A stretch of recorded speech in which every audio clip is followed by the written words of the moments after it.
Before I begin this video, I want to first apologize to anyone and everyone that may take the content of the video in a negative fashion. I do not mean any of this in a negative manner. I bring up these points to only engage in dialogue. I'm not trying to pick a side. I'm not trying to say one side is better or worse than the other, but I'm only sharing my thoughts as a 40-year-old black man in America. With that being said, cold take. Pro-Palestine crowd is going about gaining support for their efforts in Gaza all the wrong way. There is a saying that says you get a lot further with sugar than you do salt.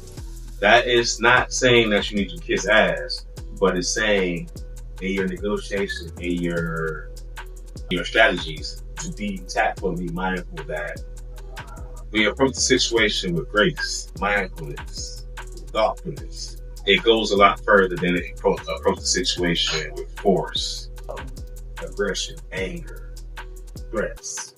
My cold take is that the pro-Palestine crowd is going about this in a totally, I don't want to say wrong, because right or wrong is subjective to who you are, but I wouldn't recommend that the way they're going about this, they go about this.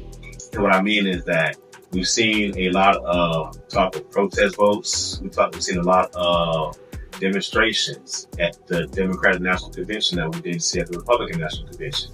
The demonstrations that we saw at the Republican National Convention were quite subdued and smaller compared to what you've seen and how you see the pro-Palestine crowd approaching the Kamala Harris camp. I actually saw a comment on a Martin Lamont Hill podcast where I'm guessing as a Palestinian American said that they were feeling conflicted because of course they knew Trump was basically not the answer, but he felt conflicted because if he voted for Kamala, he felt as if he was engaging in a genocide and he didn't want to vote. But he understood that not voting was vote for Trump. That not voting was him not using his voice. That him not voting was actually not an option. My idea towards the pro-Palestine crowd is actually try to have meaningful engagement. And when you have that meaningful engagement, now that's not to say that the pro-Palestine crowd and the Kamala Harris administration have not had sit-down talks, because they haven't. But you don't hear the pro-Palestine crowd talking about those talks. We only see and hear about demonstrations and the threats of, hey, we're going to withhold our delegates, we're going to withhold our votes if you don't da-da-da-da. And the danger with becoming a one-issue voter is that when you become so focused on that one issue, you're like a sheep grazing in a field. And you're so focused on eating that one piece of grass that's in this field, which is your one issue, that you as a sheep focused on that one issue, that one patch of grass, you're not lifting your head up to see all the other predators that are around you, that have grown that grass, that have watered that grass, that have fertilized that grass, to keep you on that one issue pasture. You say, hey, as long as we keep them there, we're not worried about them. And when it's time to slaughter them, we know exactly where they're at, and we already got them. And that's not just a pro-Palestine crowd, that's anybody that's a one issue voter. Oh, I'm a one issue, this is my only issue, I don't care what it is. Stop that. Because like I say, while you're focused on that one issue, all the predators are serving and creating an environment to slaughter. Now my hot take is going to piss some people off. And it's not the substance of it, it's the hot take. Pro-Palestine crowd, tone it the fuck down. You're talking about an international crisis.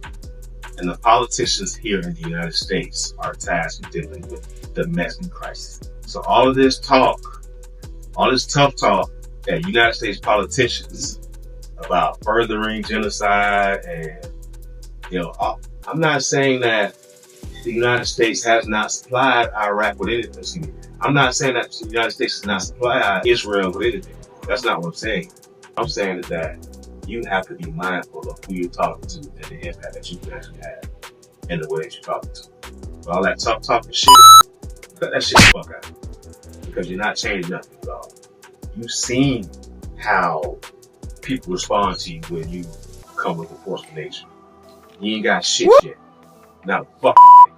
You got Trump on one side, who said he is the best friend of Israel. And you have Kamala on the other side, who has called for a ceasefire and an environment to where Gaza can live in peace. The fuck do you want? What the fuck do you look? Like, what the fuck are y'all looking for? Yeah, I get it. There's a genocide going on in Gaza. But the day you think that you're going to get a United States politician to give a fuck about an international issue where his constituents, the people that vote for them, are in the United States of America, you're fucking crazy. I'm not saying that, don't get me wrong. I am not in any way, shape, or form making a statement in support of Israel. What I am saying is that you gotta be fucking mindful of how you talk to people. You gotta be fucking mindful of how you approach people. You gotta be fucking mindful of the environment that you are creating. Because when you create an environment where it's hostile, it's forceful, it's loud and crazy and boisterous, what do you think your response is going to be? And then when you have another issue where people are beating and targeting and threatening you, that's a whole nother issue that you didn't even have to deal with. But why is that issue there? It's cause and effect. When you lead with aggression, aggression follows. It's pretty fucking. And I know some people are gonna come at me, oh, these people are suffering. Yes, I get it. I empathize with them. I sympathize with them. Actually, no, I empathize with them. I'm all out of sympathy. But I do empathize. And the reason I say I'm all out of sympathy is because you know the difference between the two. That sympathy is my own. Empathy means I understand it. And I'm all out of sympathy, but I got plenty of empathy. So I empathize with them very, very, very much so. Is it a fucked up situation? Yes. Does it need to stop? Yes. Do we need to find the root cause of all this going back to before biblical times? Yes. But as of 2024, we need a ceasefire. We need a situation where Gaza can peacefully live. We need those hostages sent home. And here's my most controversial part to it. Hamas does not represent the Palestinian people. Hamas does not represent the people of Gaza. But y'all allow Hamas to form the political structure and control that region. Hamas has grown to the point where it's a threat. So we cannot talk about this Israel and Gaza situation without the people of Gaza first addressing the Hamas situation. And this is the long version until we get to where I'm about to piss y'all off. And this is why you will not get a lot of U.S. politicians to act in your favor. They'll give you lip service. They'll give you sound bites. They'll, give you meetings. But actions, as in the ones that Kamala Harris and the Biden administration are taking, as in the ones that NATO are undertaking or should be undertaking. You're not going to get a U.S. politician to act on any of that because of Hamas. And we live in a pop culture society where these populations are paying attention to who our populace is. These people that vote for these politicians are paying attention to who they associate themselves with. And the moment one of these Republicans gets associated with Hamas, it's over for them. The moment that one of these Democrats get associated with Hamas, it's over. And I'm not calling you Hamas, but I'm telling you how the media will portray it.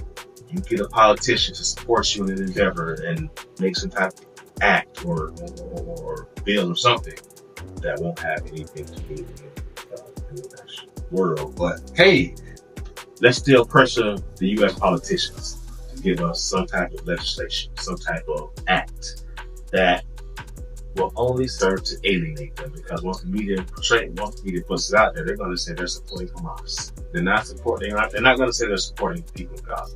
They're not going to say they're supporting Palestine. They're going to say they're supporting Hamas. So that's the elephant in the room. I think that's the big reason why you cannot and will not get any U.S.-based politician to act on anything in Hamas. That's it.